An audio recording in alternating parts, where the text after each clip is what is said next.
चलिए जानते हैं भारत के हर जिले, हर शहर, हर गांव और हर क्षेत्र की फटाफट ताजा खबरें सिर्फ 10 मिनट में, वो भी सबसे तेज। भारत रूस के मिलिट्री बेस पर अपने जंगी जहाज और लड़ाकू विमान खड़े कर सकता है। अब ये एक ऐसा ऐलान है जिसने पाकिस्तान से लेकर अमेरिका तक में भूचाल ला दिया है। भारत और रूस के बीच जिस समझौते को रूसी संसद से मंजूरी मिल गई है, उसका नाम reciprocal exchange of logistic support है। सभी लोग एक साथ मिलकर लाइक बटन को दबा दीजिए।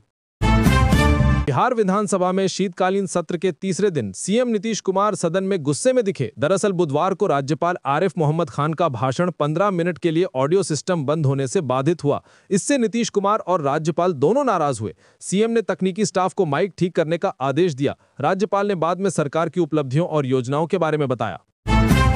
भारत नेपाल की 1880 किलोमीटर सीमा पर घुसपैठ एक चुनौती बनी हुई है। हाल ही में पाकिस्तानी मूल के ब्रिटिश नागरिकों और चीनी नागरिकों को पकड़ा गया। दोनों देश मिलकर निगरानी बढ़ाएंगे। सुरक्षा एजेंसियां विदेशी नागरिकों पर नजर रखेंगी। रिकॉर्ड और गतिविधियों की जांच होगी। 15 नवंबर को एसएसबी ने 2 ब्रिटिश नागरिकों को पकड़ा। भारत में बिना वीजा प्रवेश पर 5 साल की जेल व जुर्माना।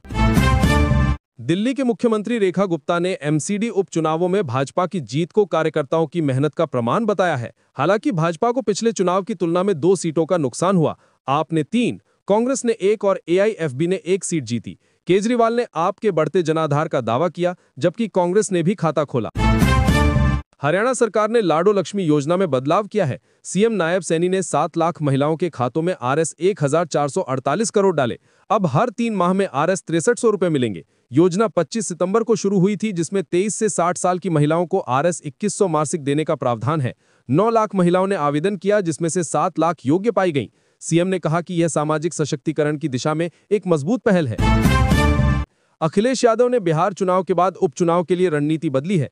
अब पीडीए का मतलब आधी आबादी बताया है। पहले ए का मतलब अल्पसंख्यक भी था। सभा मुचफा महिलाओं पर फोकस कर रहे हैं। बिहार चुनाव ने महिलाओं के वोटिंग से नीतीश कुमार की जीत के बाद यह बदलाव आया है। अखिलेश ने कहा कि महिला शक्ति का विकास सिर्फ बातों से नहीं, बल्कि उन्हें सही प्रतिनिधित्व देकर होगा।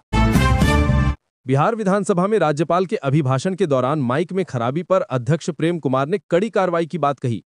बुधवार को हुई घटना में लगभग 10 मिनट तक माइक बंद रहा। अध्यक्ष ने सख्त से सख्त कार्रवाई का निर्देश दिया।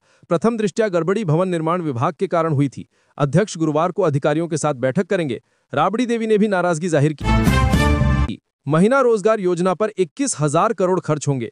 बिहार विधानसभा में 9,177.1135 करोड़ का अनुपूरक बजट पेश हुआ। 5 दिसंबर को सदन में स्वीकृति मिलेगी। बिजली उपभोक्ताओं को 125 यूनिट मुफ्त बिजली पर 6,462 करोड़, वृद्धों को पेंशन पर 1,886 करोड़, स्टूडेंट क्रेडिट कार्ड पर 800 करोड़ खर्च होंगे। मंत्री विजेंद्र प्रसाद यादव ने बताया कि कई विकास कार्यों पर भी खर्च होंगे। विधानसभा सत्र का तीसरा दिन है। राज्यपाल आरिफ मोहम्मद खान विधानमंडल को संबोधित करेंगे।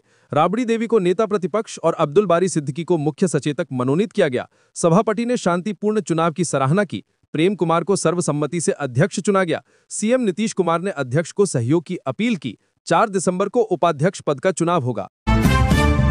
आरएलपी विधायक माधव आनंद ने असंतोष का संकेत दिया। मंत्री न बनने का मलाल जताया। उन्होंने कहा, मंत्री बनने की काबिलियत मुझ में है।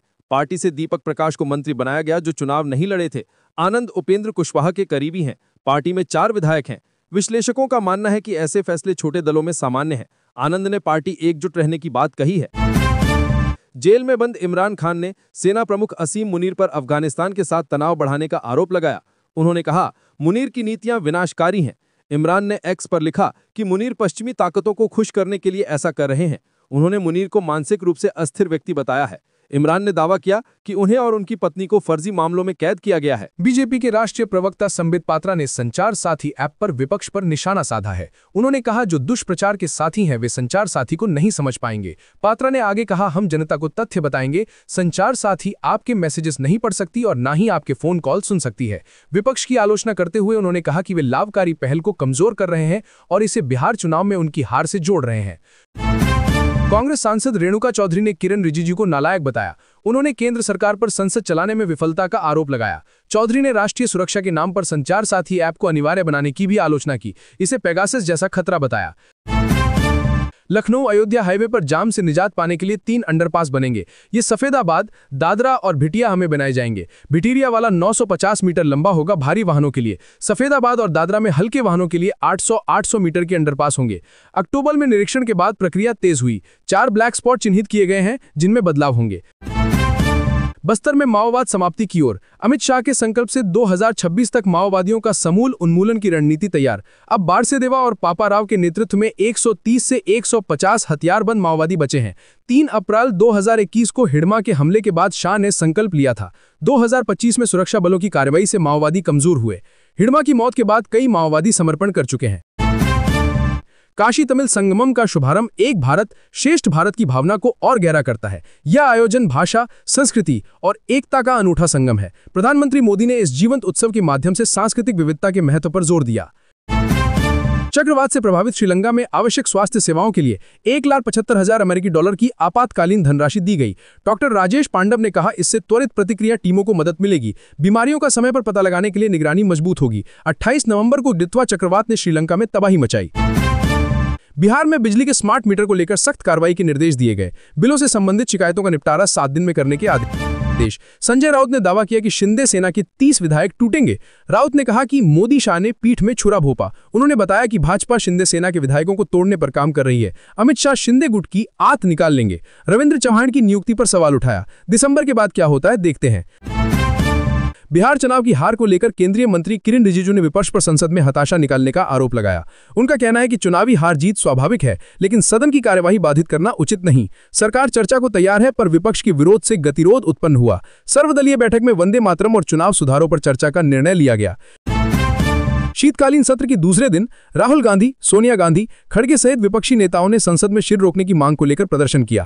कांग्रेस सांसद मणिकम टैगोर ने लोकसभा में स्थगन प्रस्ताव पेश किया और 12 राज्यों में चल रही स्पेशल इंटेंसिव रिवीजन प्रक्रिया रोकने की मांग की। टैगोर ने इसे अभूतपूर्व संकट बताया और चुनाव आयोग पर तानाशाही रवैया अपनाने का आरोप लगाया। सहसा में बिजली विभाग ने बकाया बिल जमा न करने वालों पर कार्रवाई की। नवंबर में 558 कनेक्शन काटे गए, 35 पर फिर दर्ज हुई। 125 यूनिट फ्री बिजली के बावजूद बिल नहीं भरने पर एक्शन। दिसंबर से मार्च तक विशेष अभियान चलेगा। कार्यपालक अभियंता ई अमित कुमार ने बताया, केंद्र सरकार ने देश भर के राजभवनों का नाम बदलकर लोक भवन कर दिया। मोदी सरकार की 11 सालों में कई स्थानों के नाम बदले गए। उद्देश्य जनता की सेवा। राजपथ का नाम कर्तव्य पथ रखा गया। पीएम आवास लोक कल्याण मार्ग बना। पीएमओ को सेवा तीर्थ और सेंट्रल सेक्रेटेरिएट को कर्तव्य भवन नाम दिया गया। यह बदलाव सेवा, कर्तव्य और जनता को सर्वोपरि रखने की सोच को दर्शाता है। गुवाहाटी 2 दिसंबर को असम दिवस पर हिमंत शर्मा ने बर असम बनाने की प्रतिबद्धता दोहराई। सभी समुदायों को साथ लेकर गौरवशाली असम बनाना प्राथमिकता। शर्मा ने 1228 में अहोम राज्य की नींव रखने वाले चावलुंग सुकाफा को याद किया। उन्होंने अमित शाह को धन्यवाद दिया और कहा कि डबल इंजन सरकार असम की गौरवशाली परंपरा को विश्व मंच पर स्थापित करने के लिए प्रयासरत है। यूपी में सरकारी कर्मचारियों के लिए मौज। 2026 में 5 दिवसीय सप्ताह वालों को 9 बार 3-3 दिन की छुट्टी मिलेगी। 24 सार्वजनिक अवकाश घोषित किए गए, जिनमें 6 शुक्रवार और 3 सोमवार शामिल हैं। 6 दिवसीय सप्ताह वालों को 6 बार 2 दिन की छुट्टी मिलेगी। जनवरी से दिसंबर तक छुट्टियों की सूची जारी की गई।